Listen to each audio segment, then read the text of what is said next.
SSLC +2 VHSE ഈ പരീക്ഷാ ഫലങ്ങളുടെ ഡേറ്റ് പ്രഖ്യാപിച്ചിരിക്കുകയാണ്. മെയ് 8, 9 തീയതികളിലായിട്ട് റിസൾട്ട് വരും. അപ്പോൾ റിസൾട്ട് വരും എന്ന ഒരു പേടിയിൽ ടെൻഷൻ അടിച്ച് ആരും ഇരിക്കണ്ട.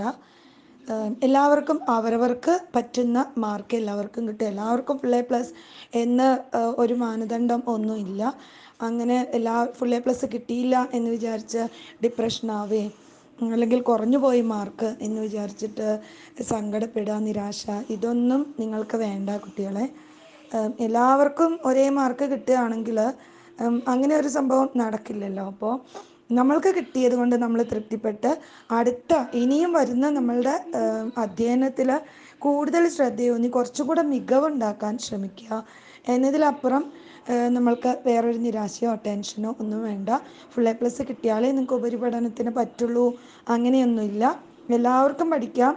എല്ലാവർക്കും ഇനിയും മികവോടെ നമുക്ക് നല്ല ജോലിയിലെത്താൻ ഉള്ള ആ ഒരു പഠനം പൂർത്തിയാക്കി എല്ലാവർക്കും ജോലി അവസരങ്ങളൊക്കെ കിട്ടും. അതുകൊണ്ട് ഒരു പേടിയും പേടിക്കേണ്ട. കിട്ടുന്ന റിസൾട്ട് സന്തോഷത്തോടെ സ്വീകരിക്കാം.